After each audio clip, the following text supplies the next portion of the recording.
Saludos amigos, bienvenidos una vez más a Donkeando, el único programa en toda la televisión nacional de República Dominicana donde solamente se habla de baloncesto, el deporte del aro y el balón, el mejor deporte del mundo, el que más se practica en este país. Por fin estamos en el estudio luego de un mes, un año y medio ausentes por el fruto de la pandemia, pero gracias a Dios estamos aquí en pie, en los que nos gusta, hablando de baloncesto, y en el día de hoy nos vestimos de gala, recibimos con mucho honor, mucho respeto a quien para mí es el mejor entrenador latinoamericano de todos los tiempos en este deporte.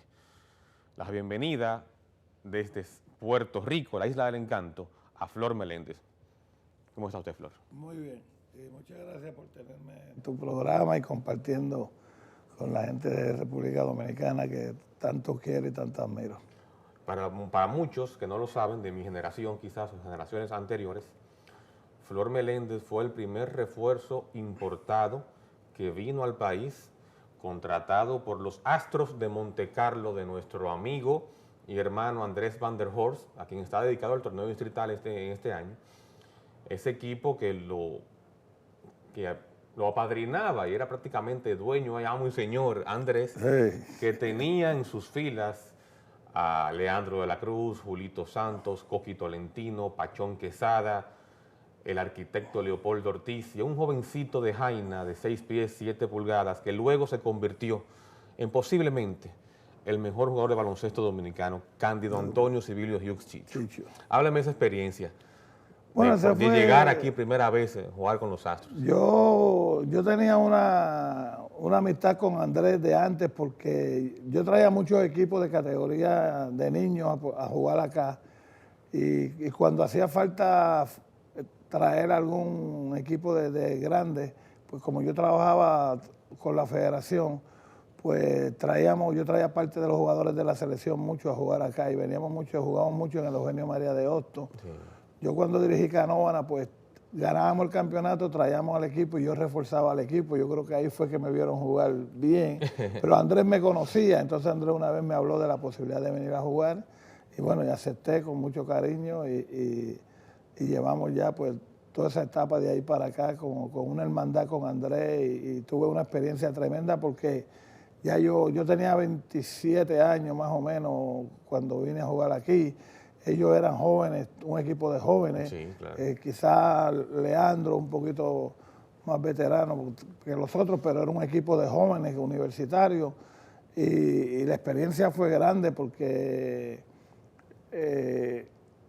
me oían, me seguían y logramos hacer un grupo de amigos que todavía pues ahora cuando fue el homenaje a Andrés nos encontramos ahí todos, sí. Y hemos hecho varias reuniones. Yo siempre que vengo acá me gusta ir a Jaina a darle una charla porque siempre me acostumbré a hacer eso cuando vine acá y bueno, y yo creo que ha sido una de las experiencias más grandes porque fue lo que en realidad me fue abriendo la puerta a mí a nivel internacional. Yo había jugado con la Selección Nacional de Puerto Rico en los años 71, 72, pero no había jugado fuera. Era la primera vez que yo salía a jugar como refuerzo. Fuera. Y eso me abrió las puertas a mí para lo que después en mi carrera también como entrenador. Yo le decía fuera del aire que en el 74 usted venía a jugar de refuerzo aquí y era cuando se estrenaba por primera vez en todo el país un piso, un tabloncillo y una cancha techada para jugar el baloncesto, que antes se jugaba al aire libre en el Eugenio. Y que ustedes en Puerto Rico, bien cerquita, ya se estaban dando el lujo de montar un mundial de baloncesto y teniendo en una final a Unión Soviética frente a Yugoslavia. Viendo esa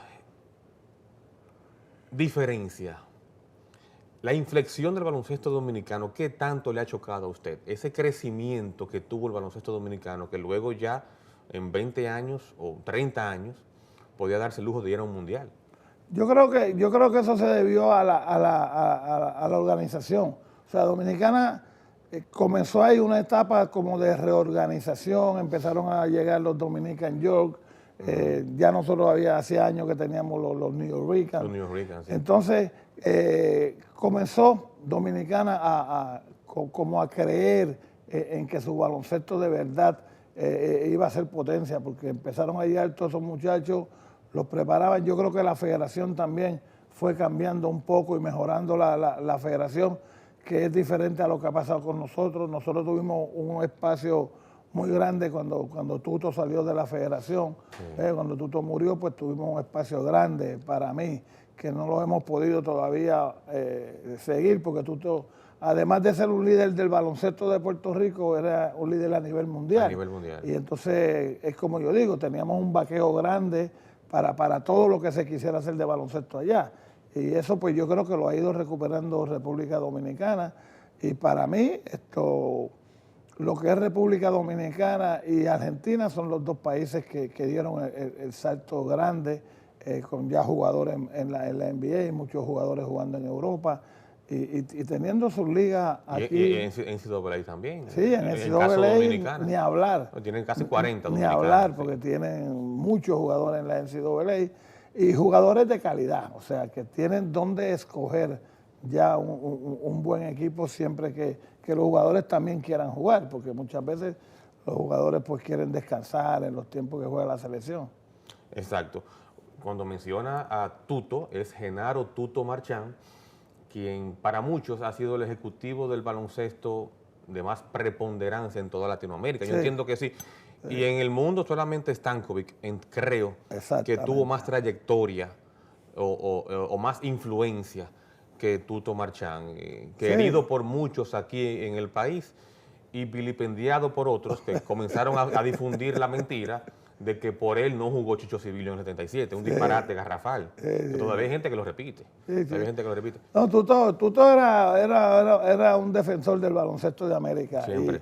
Y cuando trataron de, si tú te acuerdas antes, había más clasificaciones de los equipos de América para ir a las Olimpiadas, a los mundiales. Eso lo buscaba él. Lo trataron de ir cortando y él lo peleó en América. Yo me acuerdo de reuniones de él con Stankovic en la Federación de Puerto Rico, que Stankovic tenía que venir a Puerto Rico a discutir con él, porque él decía que no podía ser, que Centroamérica no se podía dejar atrás. Y yo creo que eso se logró. Ahora con las ventanas, pues...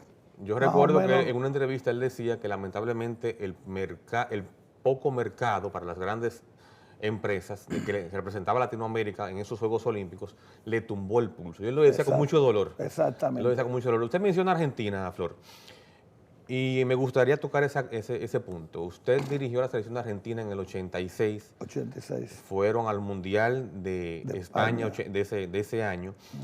Y usted se queda por un tiempo en ese país sudamericano. Comienza un proyecto de hacer clínicas, instaura el programa Operación Altura, de donde salen luego más adelante los Volkovisky, Oberto, Diego Cela, el mismo Luis Escola, y prácticamente se logra una revolución en todo sentido, todos los aspectos del baloncesto gaucho. ¿Qué usted me dice sobre eso? Bueno, cuando yo llegué a Argentina en los años 80, yo llegué en 1980 a Obras Sanitarias, y teníamos un equipo muy fuerte porque eran como 8 jugadores de la selección nacional que jugaban en Obras. Más entonces yo llevé a Rolando Freser, a Mario Boller, a Malcolm, o sea, unos refuerzos bien buenos. Yo fui hasta Jim Soet, que era un centro que tenía Canadá en aquellos momentos, que era el mejor centro que había en el momento. Y ahí pues yo, como Obras Sanitarias, en Capital se jugaba un juego a la semana y tú entrenabas 6 días para jugar un juego. Entonces el ingeniero Mancini se la ingenió para jugar 2 juegos el viernes y domingo, y el lunes en la mañana nosotros nos íbamos para el interior del país toda la semana a jugar juegos amistosos. A jugar y como a presentar el equipo. Era como para fomentar el deporte. Para fomentarlo, pero también se cobraba por jugar, y de ahí salían los sueldos de nosotros, porque si no, no se podía. Gerencia deportiva 1A. Entonces, sí, Miguel Mancini, para mí, yo lo conceptúo el genio junto a León Nasnudel en la dirección y luego León cuando hace la liga y todo, pero Mancini en mentalidad, yo creo que Mancini era el más grande que daba Argentina.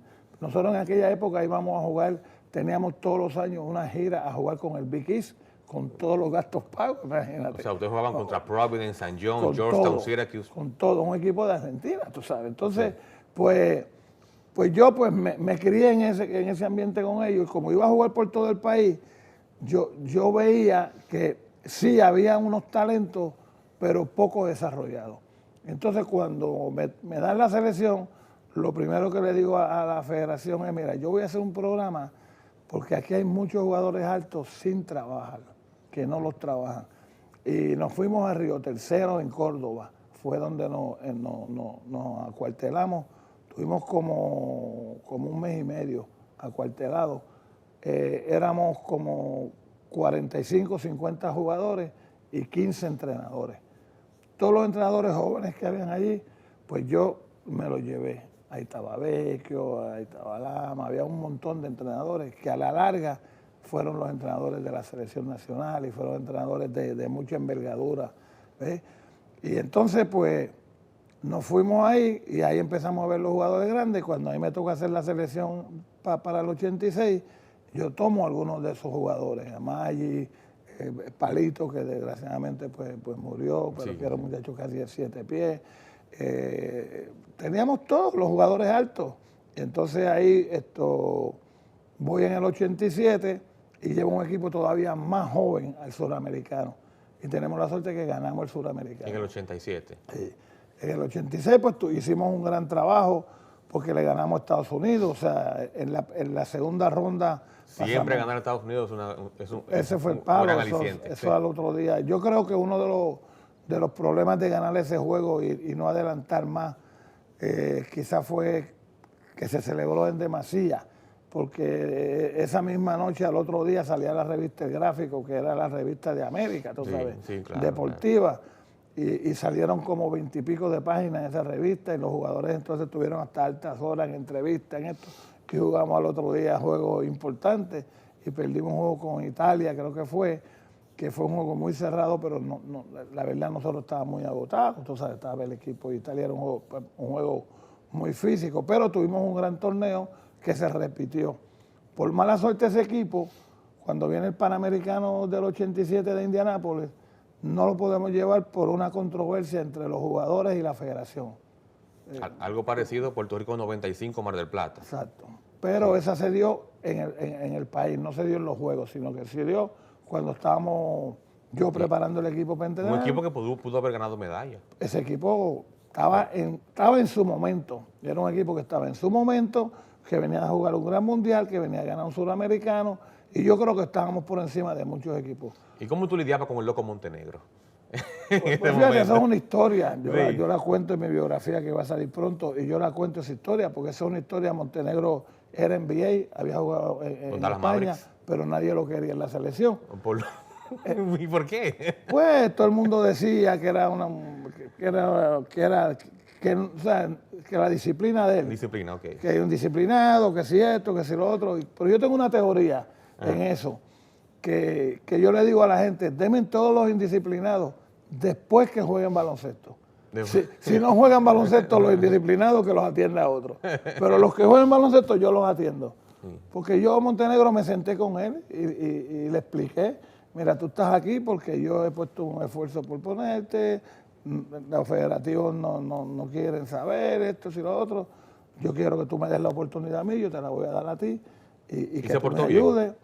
Tremendo, bueno. Y después jugó conmigo en Unión, después sí, yo me lo llevaba para los equipos míos, porque Montenegro ha sido uno de los grandes jugadores del baloncesto argentino. De los mejores 10 de todos los tiempos. Sí, y te lo digo, un grande con manejo de bola, un grande con tiro a distancia en aquella época, o sea que no se daban. Usted mencionaba a Guillermo Vecchio, profesor, y escúchame, durante la pandemia se pusieron de moda los live por Instagram y yo entrevisté al Che García y a Guillermo Vecchio, y cuando a ambos le hacía la pregunta, ¿cuál ha sido el entrenador más influyente en tu carrera? Ambos dijeron Flor Meléndez. ¿Qué siente usted cuando escucha ese tipo de Bueno, esos elogios uno, como se dice, uno nunca, ¿verdad?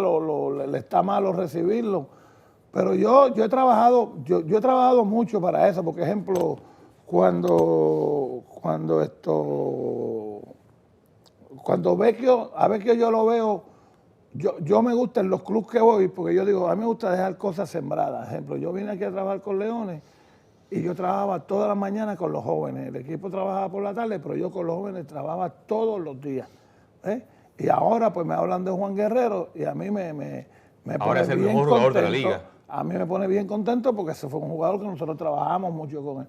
Pues yo con Vecchio me pasó algo así. Vecchio, yo voy a jugar a Lanús con las inferiores de obra y yo siempre acompañaba a los equipos.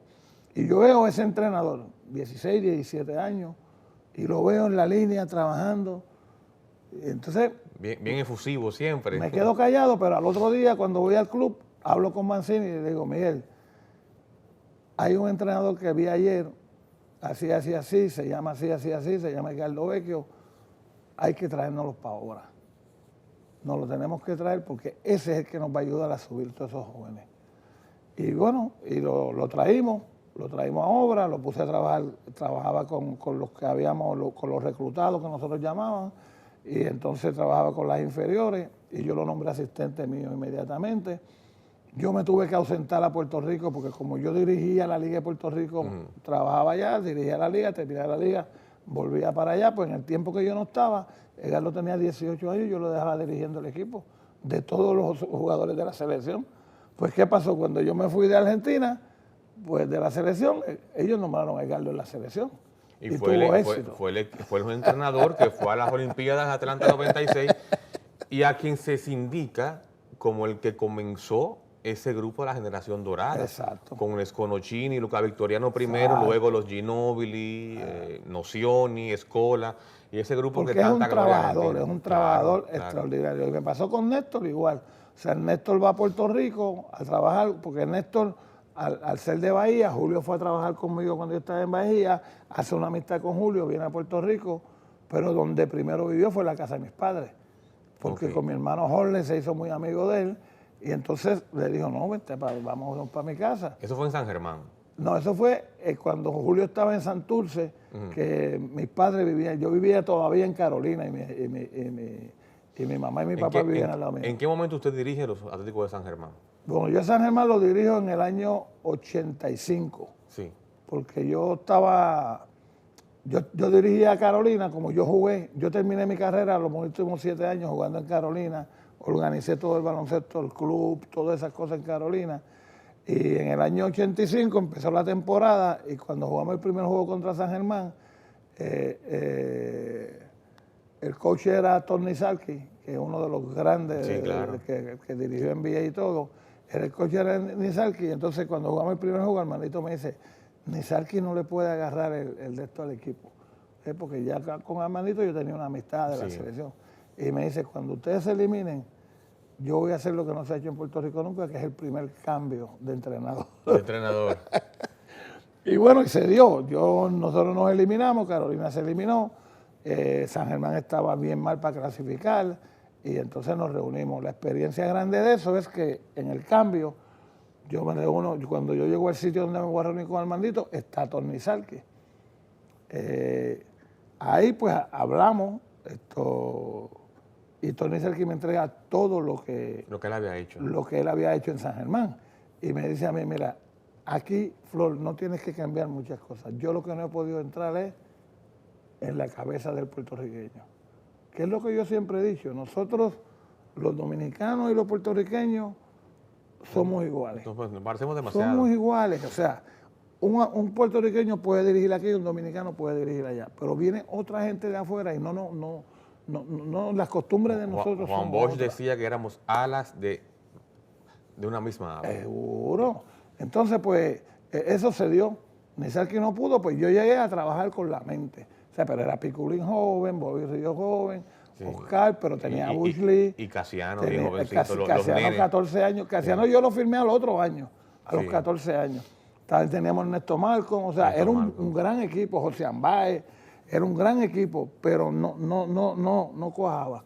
Y yo pues la primera semana ellos me decían, pero tú no vas a cambiar ningún sistema, ni nada, me decía, y Armandito decía, no, aquí no se va a cambiar nada, no vamos a cambiar nada, porque Armandito había sido el coach de la selección, Sí, ahora el sí. dueño era mi assistant coach en San Germán. O sea, son cosas bien, porque yo fui asistente de él fue asistente mío, eso se dio con Julio también, Sí. que trabajamos así, pero para nosotros eso nunca ha importado, ¿viste? O sea, quién es asistente o quién es coach. Yo creo que eso es grande. Y ahí pues empecé en el 85 con ellos, tuve casi hasta el 90, que llegó entonces Carlos Morales, que también ahí cogió todos esos jugadores, Eddie, Nelson, que eran los nenes de San Germán, Sí, que los hicieron nenes de San Germán, un tremendo equipo. Y ya con un Piculín siendo estelar. Exacto. Y entonces volví de nuevo después, como en los 90 y pico volví, en el 2000 volví, y he estado en San Germán como Usted ya... adora al Atlético de San Germán, No, al claro. igual que Obras Sanitarias. Yo, Obra y ellos son sitios que yo, por las amistades que he hecho, o sea, yo tengo gente en Obra que yo le bauticé a los nenes, ¿viste? O sea, yo en San Germán igual, tengo gente que son Armandito, yo digo que es el hermano que me mandó papá Dios, tú sabes, y ha sido un guía para mí, porque yo... Muy respetado, el carácter muy mío. respetado en Puerto No, Rico, Armandito, Armandito, es una institución. Poca gente, Armandito Torres. Poca gente puede hablar de la historia de Puerto Rico en lo que sea y hablar del basquetbol de Puerto Rico como él. Sí, sí, pues sí. tiene una habilidad un para... tremendo tercio. Tuvo el placer de conocerlo en un juego de Sí. San Germán Quebradillas, en la cancha de Quebradillas, la cancha de Raymond Dalmau. Ajá. Y la verdad que conversar con él te enriquece el nivel cultural de cualquiera. Es otra cosa. Vamos a una pausita pronto y regresamos. Y le voy a dejar una pregunta buscapiés a Flor antes de la pausa para que me la conteste luego. ¿Qué le faltó a José Rafael Ortiz Rijos para triunfar en la NBA? Regresamos en breve. Wow.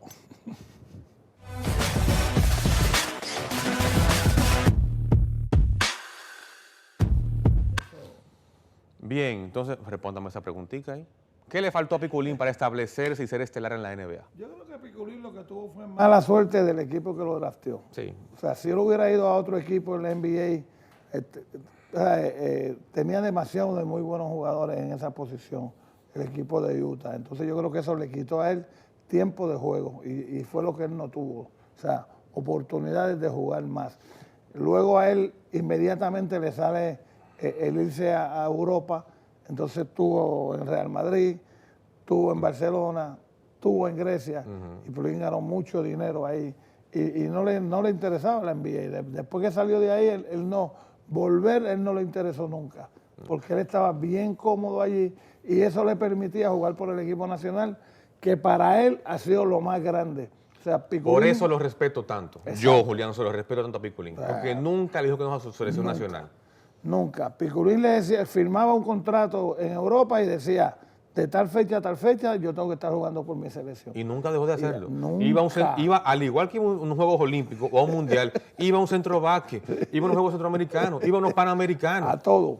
Y daba el 100% para todo. el mejor pívot que yo he visto hasta que llegó a Escola. En Latinoamérica se llama Piculín Ortiz. Cuando Flor dice que no tuvo, que tenía mucha gente en su posición, bueno, en Utah estaba en ese momento un tal Karl Malone, Torf Bailey y el gigante Mark Keaton era el centro. No tenía forma, no tenía Piculín, forma, de meterse no en tenía espacio. ese grupo. No.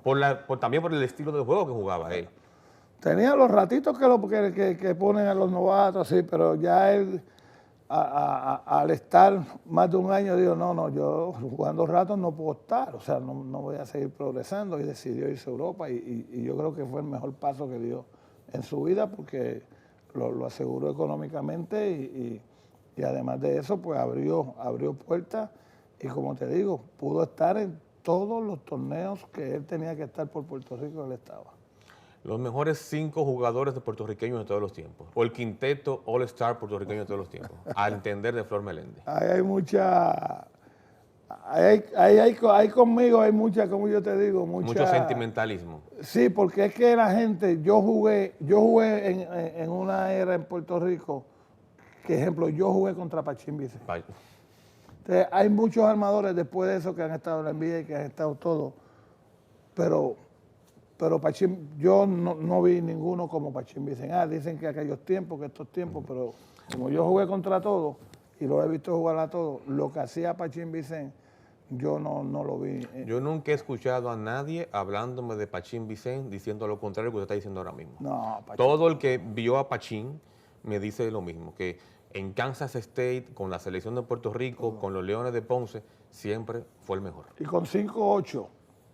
Y cuando va al primer mundial sale el mejor jugador del mundial. Mi mejor Y anotador. lo hacen darle una vuelta olímpica que se jugaba en un estadio de fútbol, imagínate. En Chile creo que fue, y lo hicieron dar la vuelta al estadio, tú sabes. Rechazó contrato en NBA, me dicen. Sí, no, Pachín era un genio, Pachín.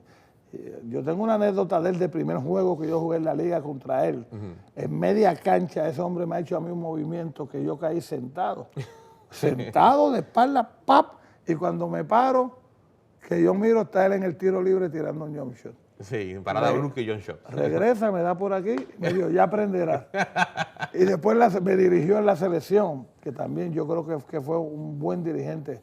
Era un buen dirigente para la selección nacional, pero duró poco, no quiso seguir. Pues él tenía sus trabajos en los bancos y esto, él era gerente de banco y no podía, pero Pachín Vicente en los años que estuvo con la selección nos enseñó mucho a los jugadores. En la posición 2, Georgie Torres, Neftalí Rivera, ¿con quién se quedaría? Eddie Casiano, Larry Ayuso. Bueno, yo soy fanático de Georgie Torres. Yo soy fanático de Georgie Torres porque el problema de la posición 2 es es lo que yo siempre critico a todos los jugadores, que eso lo podía hacer Eddie, pero los otros casi ninguno lo ha podido hacer. Es que yo entiendo que los jugadores número 2 se llaman segundo guard porque tienen que ser la verdadera ayuda de los point guard. Deben manejar el balón también, no solamente tirar. Y deben pasar. Georgie lo hacía todo. Un gran pasador, un gran manejador de bola, un buen armador, pero todavía no han podido todavía no han podido romper el récord de anotaciones desde la historia. Sí, con Entonces, yo fui un jugador completo.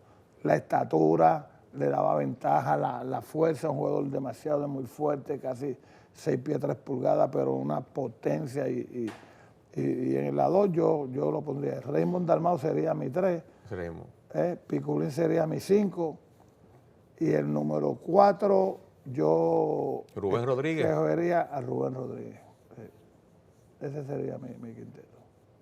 Hay varias opciones, Rubén Rodríguez, Jerome Mincy, Está ambos de Jerome, Bayamón. Está Rubén, está Rafael Valle, que la Olimpiada del 64 fue uno de los pilares del equipo en la posición 4, y Rafael Valle tiene también juegos de 50 y pico de puntos en aquellas épocas. O sea, Puerto Rico ha dado muchos muy buenos jugadores y uno, pues cuando uno dice escoger 5, uno siempre tiene problemas. No, sí, siempre tiene problemas. Siempre tiene problemas. ¿Y en República Dominicana, cuál sería su quinteto? Ay, Dios mío. Bueno, yo no puedo dejar a Chicho, no puedo dejar a Hugo, no puedo dejar a Gómez. Eduardo Gómez. Son 3. No puedo dejar a Manolo Prince. Ahí van 4 ya. Son 4. Manolo sería el armador, Eduardo el 2. Sí. Yo pondría a Hugo en la 3. Chicho en la 4. Chicho y Horford. Y Al Horford, sí. Me gusta ese. Yo nada más le haría un cambiecito. Sí. Yo pondría en la posición 2, o en la posición 1, mejor dicho, saco a Manolo y entro a Maíta Mercedes. Yo no vi mucho a Maíta, fíjate, no lo vi jugar. O sea, en esa época yo estaba por Argentina, lo leía y todo, pero no tuve la suerte de verlo mucho. Sí. Contra Prince jugué. Contra Prince jugué. Y era difícil, Manolo. Muy difícil. Muy inteligente, anotador, pasador, un jugador extraordinario. Un líder. ¿Qué le falta para usted al baloncesto dominicano para equipararse en lo que a enseñanza se refiere al baloncesto puertorriqueño? A tener esa escuela de que a los 8 años los niños ya sepan hacer una trenza y no tengan que esperar que lleguen a los 20 a un equipo superior y venga un entrenador extranjero a corregirle cosas que debieron aprender 10 años atrás. Mira, yo siempre digo que cuando uno no trae entrenadores, y es lo que yo he acostumbrado siempre que me han contratado, es que nos dejan. O sea, la pregunta que hay que hacerse es, los entrenadores que vienen, ¿qué nos dejan? Ejemplo, nosotros en Puerto Rico, pues decimos, ¿qué nos dejó Jim Barto? ¿Qué nos dejó Luz Rossini? nos dejó una enseñanza. Esos entrenadores permitían que nosotros fuéramos a los entrenamientos de ellos. O sea, subvivimos la vida preparándonos para entrenadores con esa gente. Esa gente daba en charlas, donde quiera que íbamos, estaban dando charlas, estaban trabajando. ¿Ves? Y yo creo que es que el entrenador que venga deje algo. Y el algo es que trabaje con los entrenadores. O sea, Puerto Rico tiene eso y Dominicana tiene eso. No tienen una forma de jugar. O sea, todavía no dije, Puerto Rico antes jugaba en la carrera, jugaba de esa forma. La han tratado de cambiar y yo creo que ese es el bajón.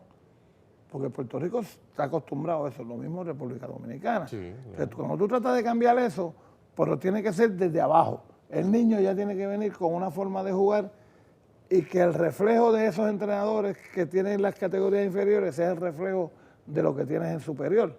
Porque eso es lo que pasa en Argentina. En Argentina todos los entrenadores, tuve un entrenador entrenando y tuve la selección entrenando. No importa que sea de categorías inferiores. Y la forma de jugar, aunque tú tengas un sistema de juego distinto, una forma de cortar por acá para allá, pero la filosofía es la misma de todos. Y ahí es que Argentina nos sacó un cuerpo de todo el mundo, nos sacó. Y yo creo que eso es lo que nos falta a los dos, porque en Puerto Rico se las echan de que hay muchos entrenadores, pero yo creo que no. Yo creo que hay que trabajar mucho con los entrenadores de las categorías inferiores, igual que acá. Yo, ¿verdad?, no he estado tan de cerca en el baloncesto dominicano, conozco a algunos entrenadores, pero yo creo que el trabajo de formación para mí es el que uno tiene que de verdad desarrollar. Yo voy a los países y cuando me preguntan, ¿qué te gustaría ayudar al baloncesto? Como yo te decía ahorita, deme un carro y uno que conozca el país, mándame por todas las provincias a enseñar a los entrenadores a cómo se debe organizar el juego, cómo se debe hacer, ya con una filosofía predispuesta por la selección nacional. ¿Sabe?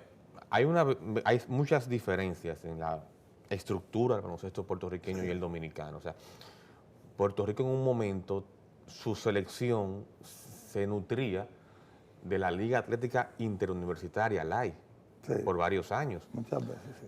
Dominicana nunca ha tenido una liga universitaria.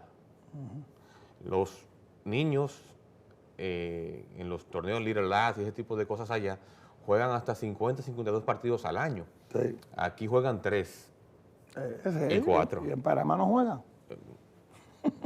Ahí está, ahí se nota. Esa es mi pelea, sí, ahí se nota la diferencia. Ustedes me dicen a mí, consígueme un carro, yo voy a salir a dar clínicas, pero también usted sale a reclutar.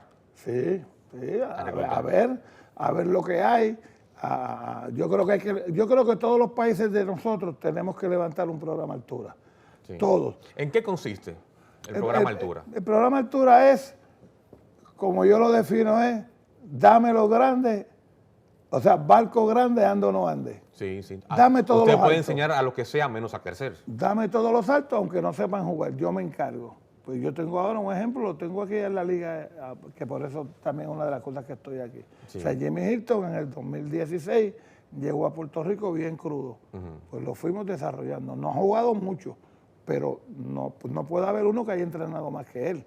Sí, pero se vio bien físicamente en el juego contra Morisco. O sea, y el timing para bloquear el lance. Muy bien, porque es un talento y tiene el físico, es atleta, salta, corre, tiene velocidad, no tiene miedo al juego. Sí. Entonces, las cosas básicas tú lo veías en el juego, él hacer boxado, él hace todo lo básico. ¿Qué le falta? Jugar.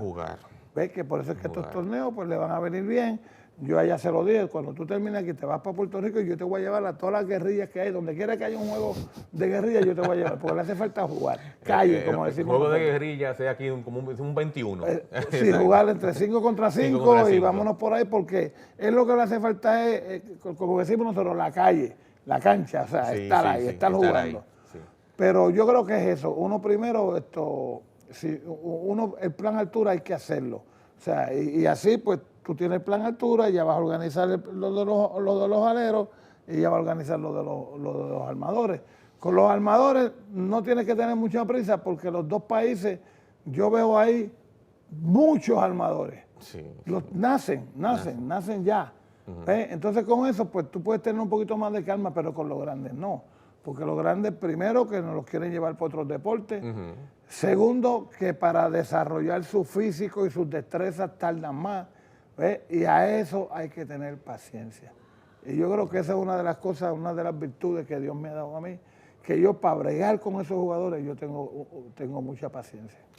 Jimmy Hilton es un jugador nativo de Villa Altagracia que fue recientemente elegido en el draft de nuevo ingreso del torneo puertorriqueño por los Indios de Mayagüez, que dirige Flor. Es pupilo de nuestro amigo Pedro Pablo Pérez, sí, también. Pedro fue que me lo llevó a mí. Sí, pertenece aquí a los Titanes del Distrito en la LNB y en el torneo superior debutó con el Club Mauricio Báez dando buenas credenciales. Para mí ese es el jugador que al final debe ser clave en las aspiraciones championables del Mauricio, porque le da una profundidad debajo del canasto que no la tenía en años anteriores. Vamos a otra pausita y regresamos a hablar un poquito, siguiendo un conversatorio de baloncesto con Flor Meléndez. Regresamos.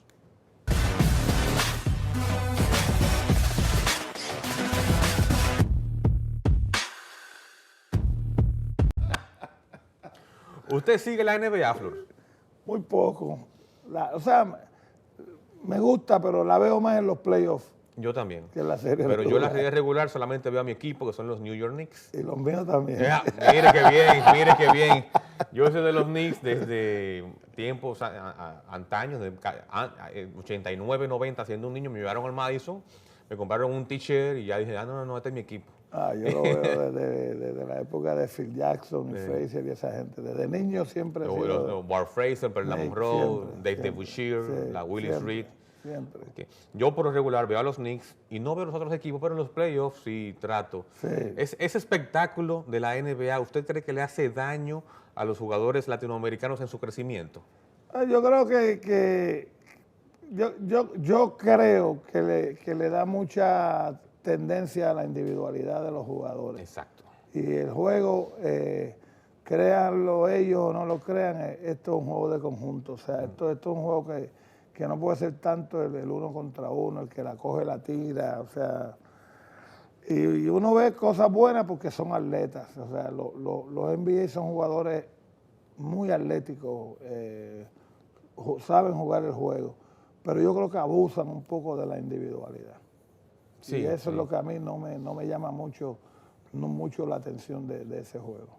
Bueno, yo en mi calidad de presidente de la Liga Intercolegial Deportiva, hace 2 años hicimos un torneo de niños y yo recuerdo un niño que cruzó la media cancha, la cruzó literalmente y se paró de ahí y lanzó al canasto. El entrenador quería volverse loco, se le iba a romper la garganta. Pero el niño, el papá del niño que estaba en la grada dice, pero es que él vio a Stephen Curry de hacer eso ayer. Y quiere imitar. Entonces él me hizo comprarle los tenis de Stephen Curry por Amazon hace unos días. Míralo cómo está entrenándolo aquí. Déjalo ser, decía el papá al entrenador. En vez de comprarle el video de Stephen Curry cómo se entrena. Exacto, es mejor así, mejor así. Esa es la influencia del baloncesto NBA, que yo entiendo que no...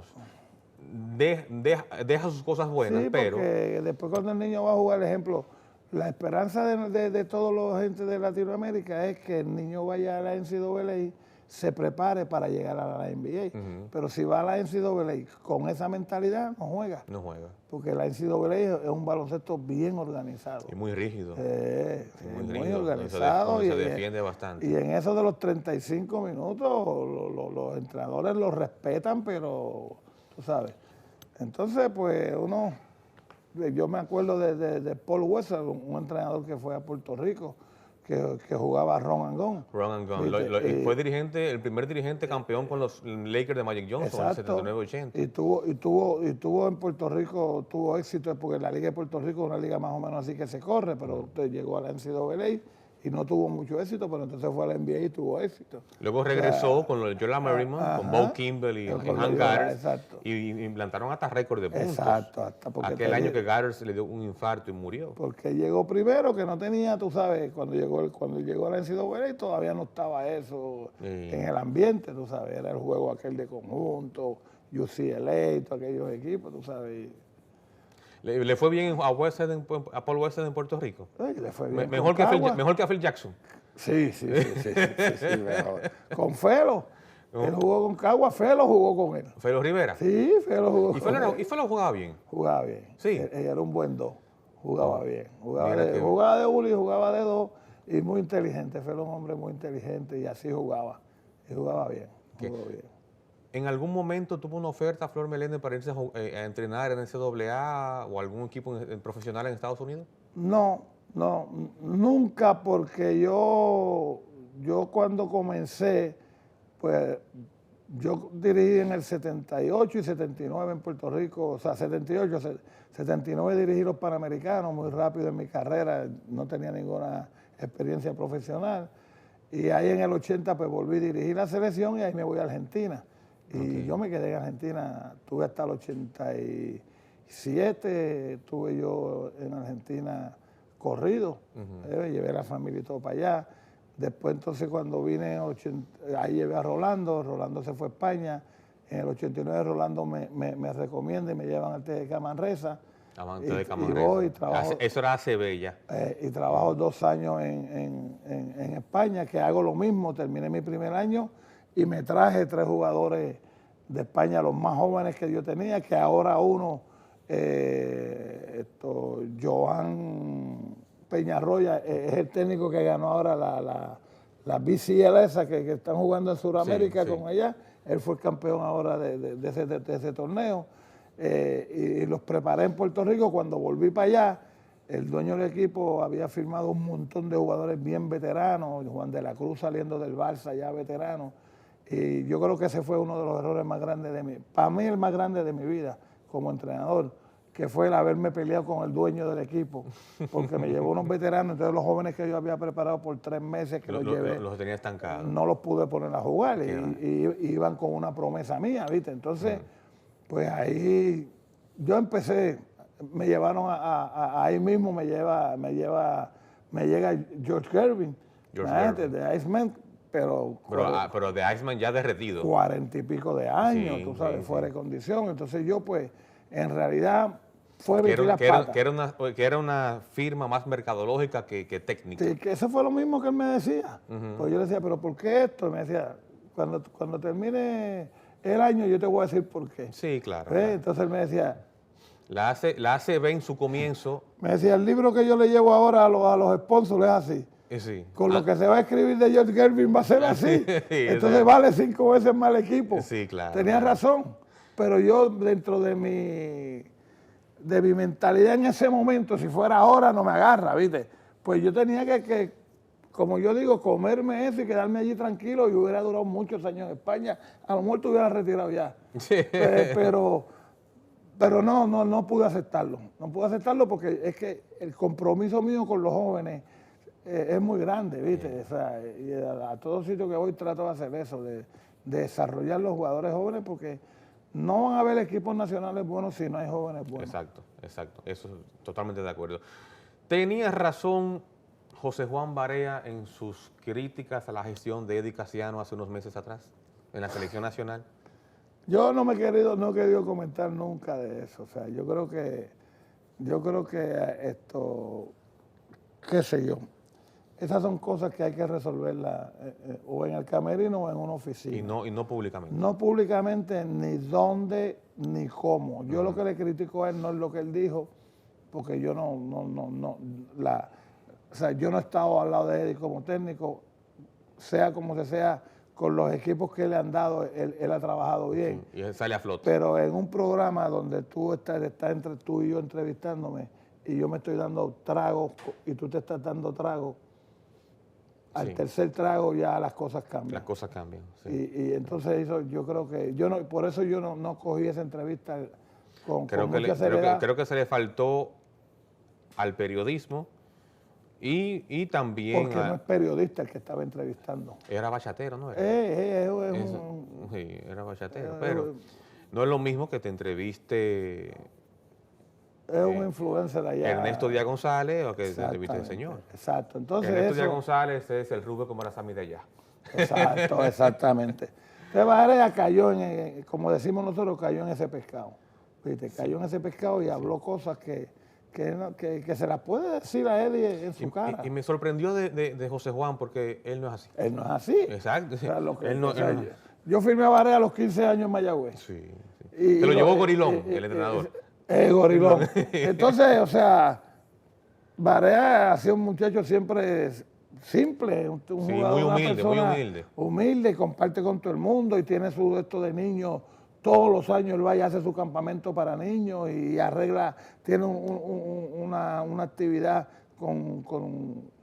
de arreglar canchas en todo Puerto Rico, en las escuelas, en los barrios, ¿sabes? Entonces, una persona que es así, cuando yo oí la entrevista, yo dije, eso lo hace el alcohol, eso es lo que hace el alcohol. Sí, y por esa entrevista yo nunca le di importancia, porque Eddie, yo le critico que el trabajo con las categorías inferiores, lo que llevaba Giorgi Rosario, no se siguió como Giorgi lo llevaba, que era el trabajo de los jóvenes, de tener las selecciones juveniles trabajando 2 o 3 veces a la semana, de estar reuniéndose en el albergue olímpico.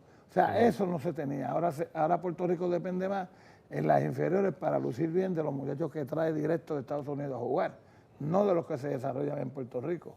Y yo creo que ese no es el trabajo de nosotros. O sea, el trabajo de nosotros sí, yo voy a traer a alguien que me refuerce de allá, pero el trabajo mío es desarrollar los que están jugando y los que juegan categorías menores y se crían en el baloncesto puertorriqueño. Bien, para terminar ya la entrevista, Flor, te menciono algunos nombres y tú me dices en 1 o 2 palabras lo que piensas. Julio Toro. El gran entrenador de Puerto Rico.